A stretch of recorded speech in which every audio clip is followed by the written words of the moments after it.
Kan zir tu chu structure in C chuan hei a syntax ania intenan hei a keyword chuan hei a structure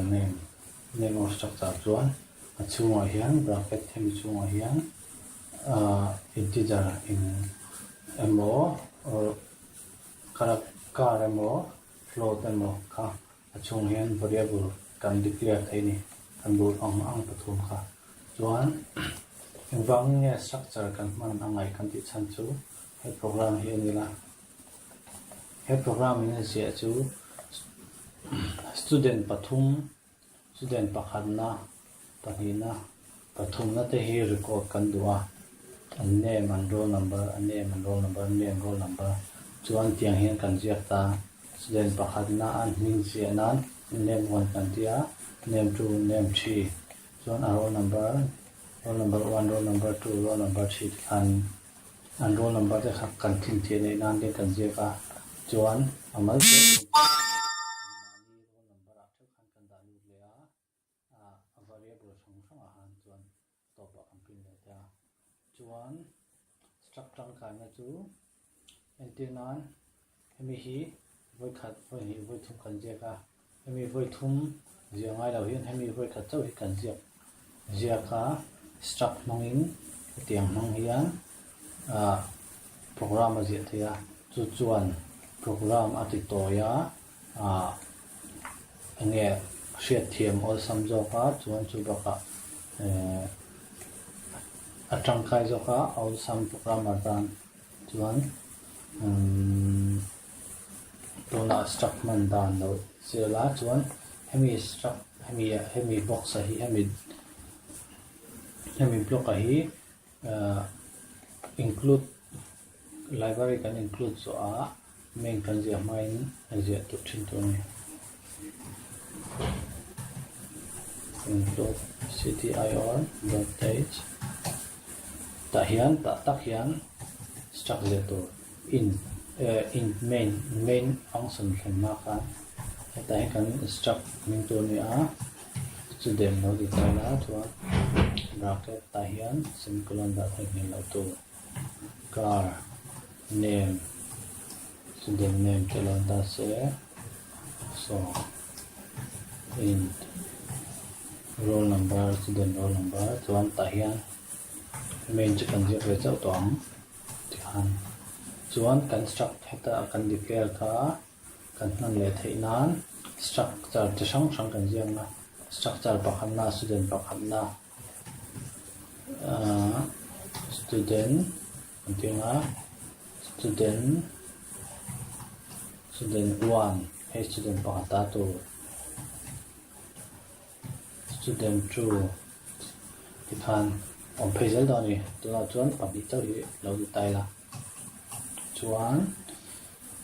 student 1 a hian thil kan da lu lon chuan tiang hing je tu ni a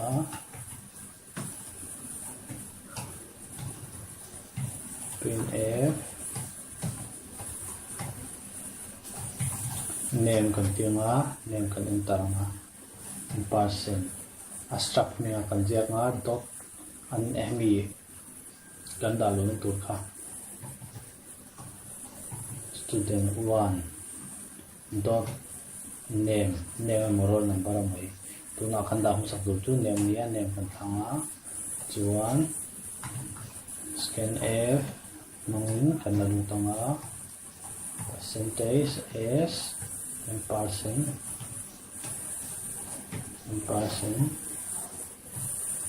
student 1 dot name chuan student pan a roll number kan la lu lenga printf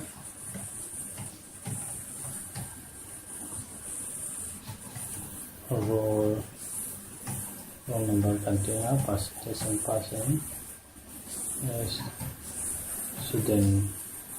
1 dot roll number chuan student 2 kan ti ga du chuan tiang che kha kan je khanga ma se a struct mi kha dang to thong mi hi a struct mi nga mi a chu kan ti dang lama true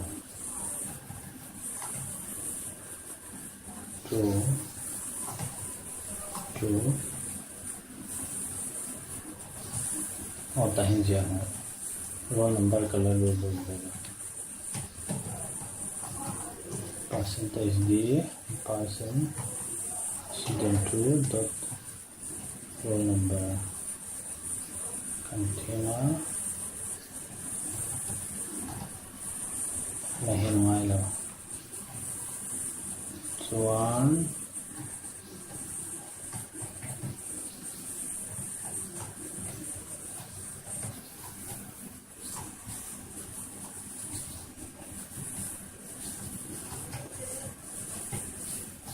person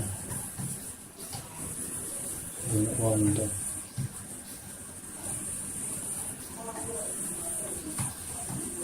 roll number tikhan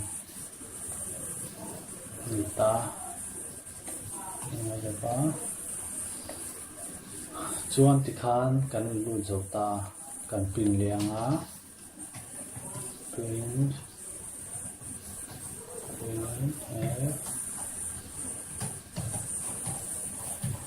name student 1 nakaniya percentage is student 1 dot name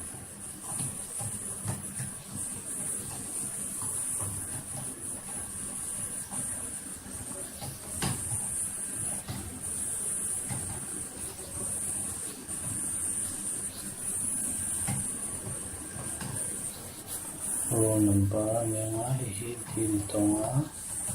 chuan hi roll tikhan kan tizawa chuan student pahnih kan nei wangin hi kan copy lenga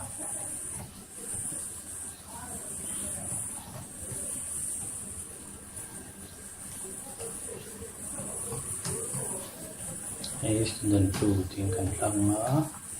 tikhan kan tizawa kung rang kan na error on lo chuan name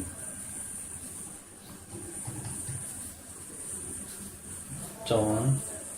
roll number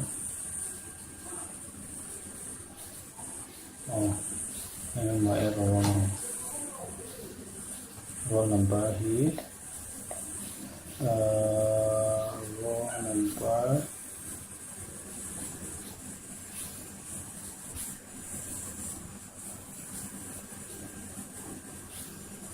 scan F outline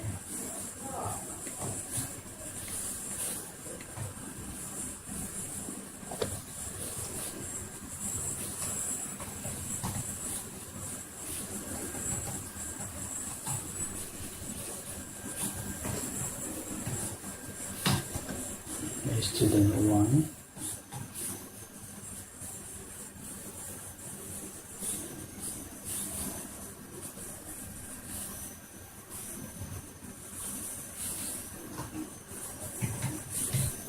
John roll number 1 2 long touch here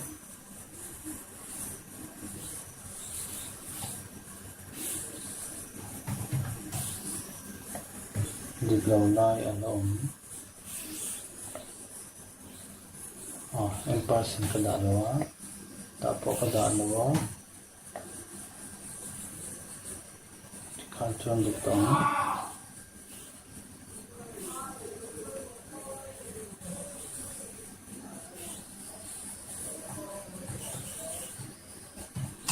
John 1 2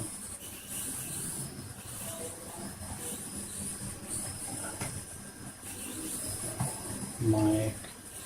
2 3 yeah John 1 2 Mike 2 2 tikhanin kan pin chuak ta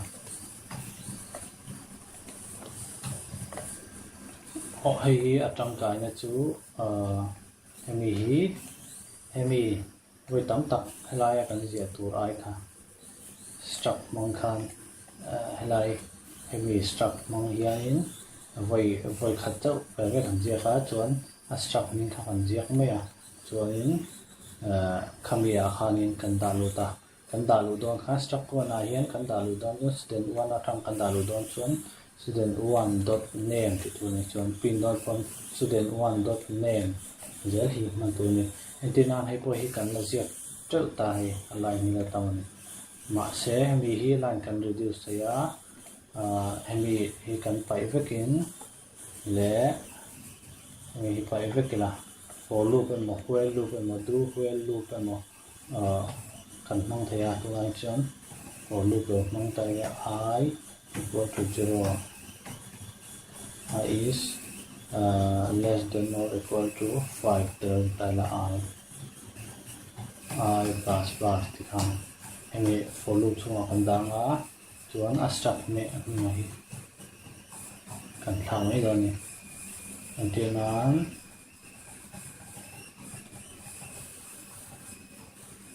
ta chuan lai hian kan tanga are kan mang don chu struct ai kan tinga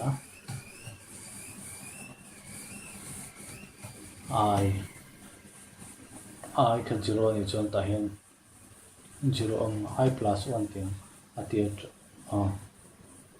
I hi 1 ti la 1 atang kan tan don ti ai chu chuan hai po hi tia che hi ngai lawa ta hian are kan dang are kan chan ti ranga 10 element tinga 10 element hai po hi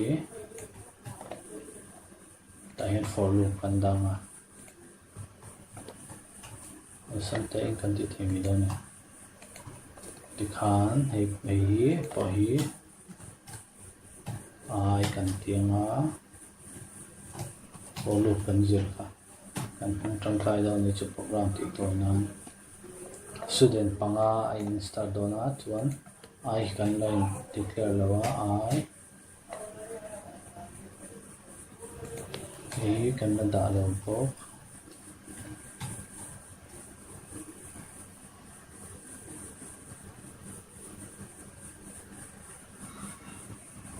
ngay lo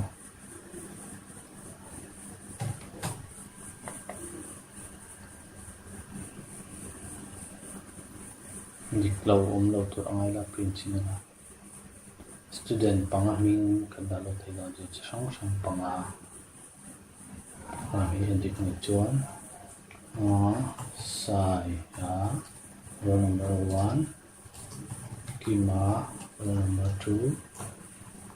zawa roll number 3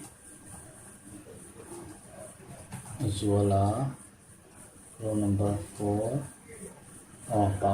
pali kan da thai ni chu chan chu 5 kan tian ro student ji sang data ha kan store ti khan awesome te kan mong thai ni hetianga je chuan program thui ba ka mi hi voi tam tak zianga ya struct mong chuan tiang hian awesome te in hemi kan call me ami student hi structure hi ta hin kan call array kan zia ka array kan siama chumi chuan student som data po siam thei ni awesome te in ati kha struct tang kai na ya ni le pe la chuan struct claim man dan dang dai deu kan zira nga om je chu pointer vel ne na man kop dan